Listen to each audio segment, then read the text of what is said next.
Hello everyone, it's Seth, probably better known as Saffron Olive, and it's time for another daily dose of Amonkhet spoilers, and we have a bunch of cards to talk about today, so let's jump right into it. Most importantly, right off the bat, we have god number 5, presumably the last god of Amonkhet, the Black God, Bantu the Glorified. So you're getting a 4/6 for 3, which is obviously way above the curve, especially with Menace and Indestructible. The problem with Bantu is turning it into a creature requires a bit of work. You need a creature you control to have died for it to be able to attack and block. The good news is you can pay 1 in a black, sacrifice a creature, and you get to scry 1 and drain your opponent for 1. They lose a life, you gain a life, and that obviously turns Bantu into a creature. So if you have a leftover creature sitting around that you don't really need to do anything with, you can turn it on very easily for 2 mana by sacking it, and you get additional value.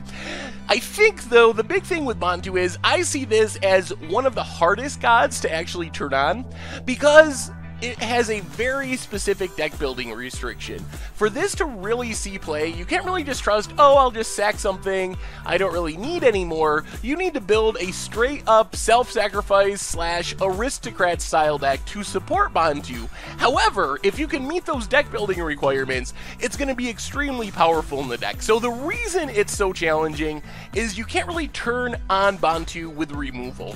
Even you can't kill your opponent's stuff, obviously, because it's only creatures you control that can turn it into an attacking and blocking creature.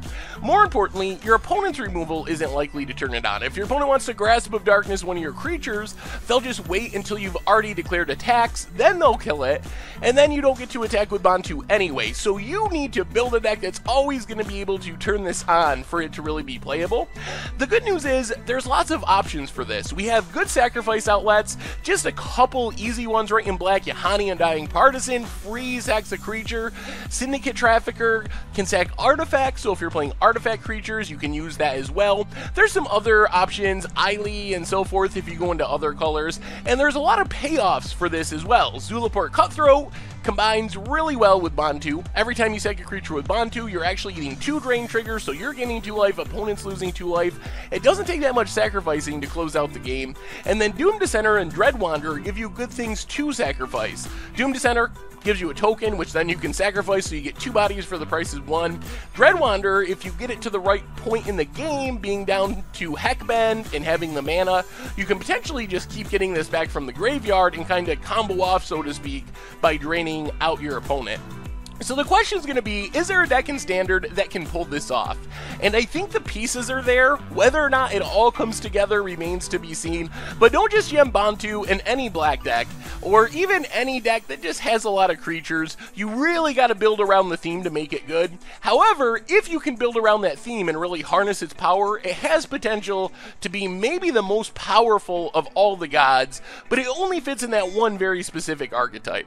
Next on our list, we have a card that people are mostly freaking out over because of older formats, and that's the new red 2-drop Harsh Mentor.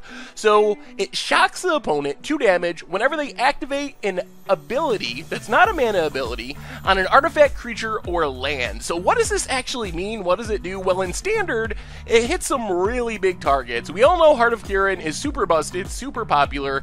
Anytime your opponent crews it up, they gotta take 2 damage. Walking Ballista, Whirler Virtuoso, both top 5 most played cards in Standard at the moment.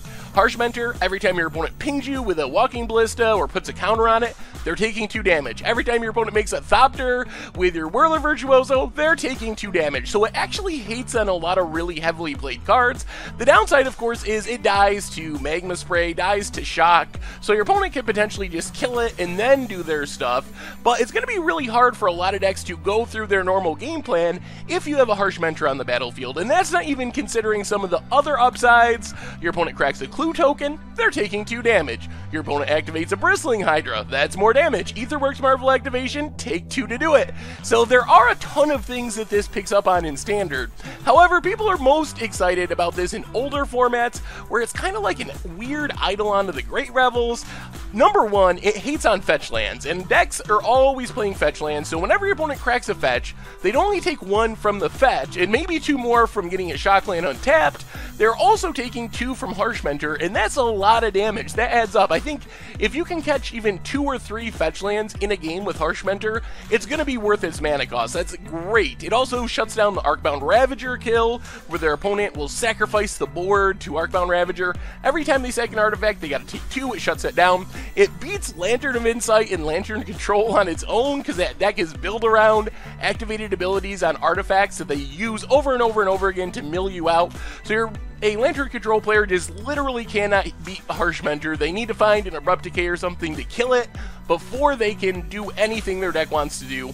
And moving back to Legacy, also have the fetch lands, of course, shuts down Sensei's Divining Top from Miracles really well, and Deathrite Shaman is the #1 creature in the format right now, and it shuts down a lot of the utility of it, so it'll be interesting to see where this ends up. It's sort of a Burning Tree Shaman with some upsides. Only in 1 color, yes, you lose power and toughness, but it deals way more damage when stuff is activated, and it's sort of like an Eidolon of the Great Revels that hates on stuff on the battlefield instead of stuff as it's being cast.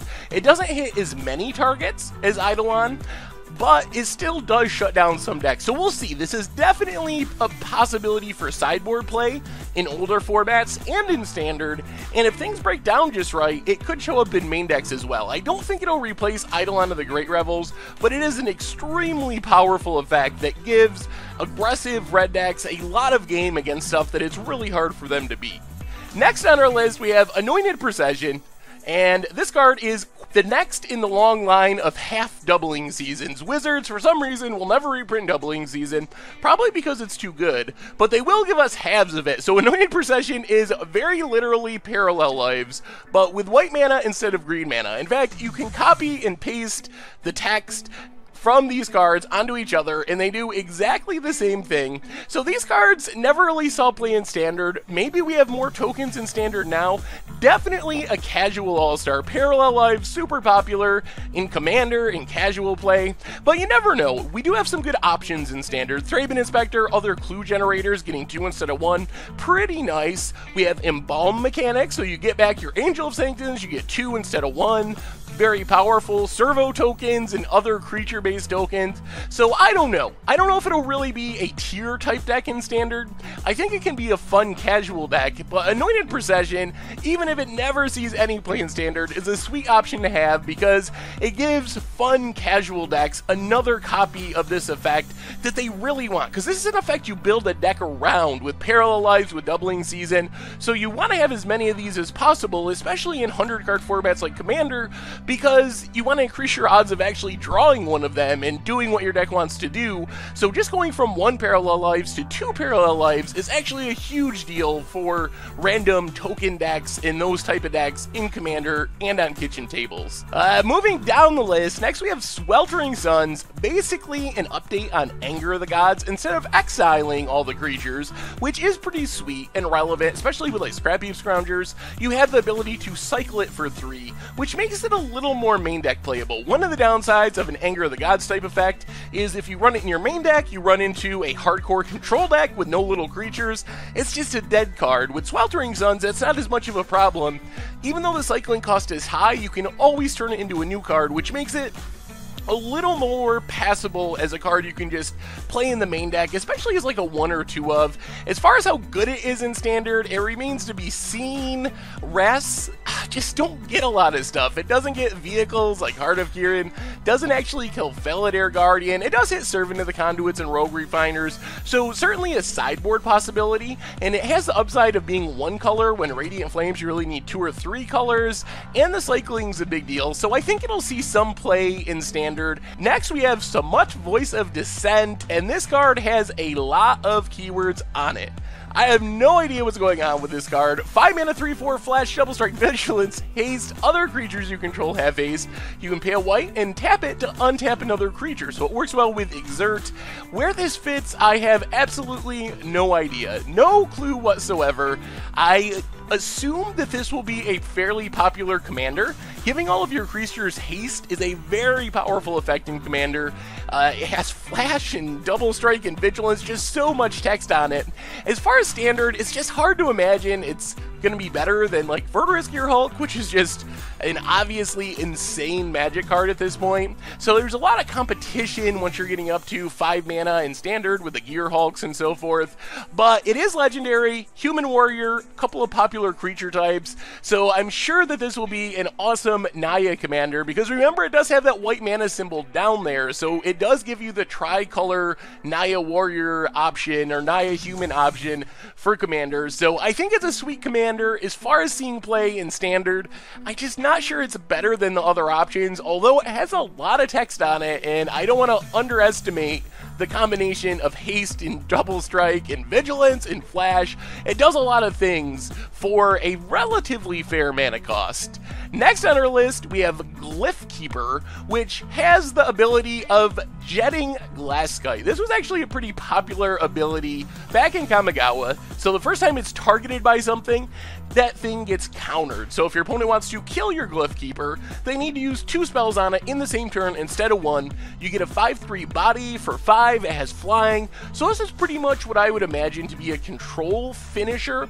The upside is, even if your opponent manages to kill your Glyph Keeper, you get it back from your graveyard with Embalm for 7. The token, again, has the same ability. So we'll see. This is the role of that card, though. I could imagine if there's a blue mid-range deck, this could be the top end. Definitely a powerful option as a blue finisher, just because it's super hard to deal with. It doesn't have literal Shroud or Hexproof, but using 2 removal spells in the same turn gives it a pretty high level of protection, and it closes out the game pretty quickly in just 4 attacks.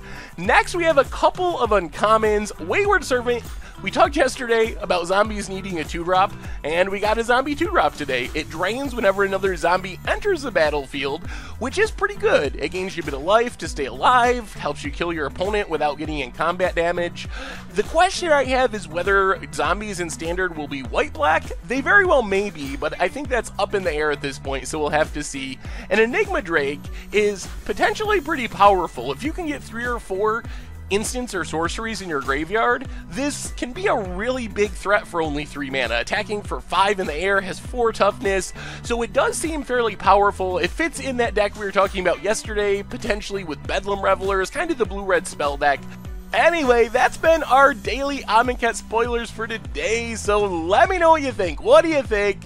How good is a Black God? How can we make that work? Is Aristocrats or Self-Sacrifice theme going to be a real thing in Standard? How about Harsh Mentor? Is it a main deck card in Legacy or Modern, or is it just sideboard for specific matchups?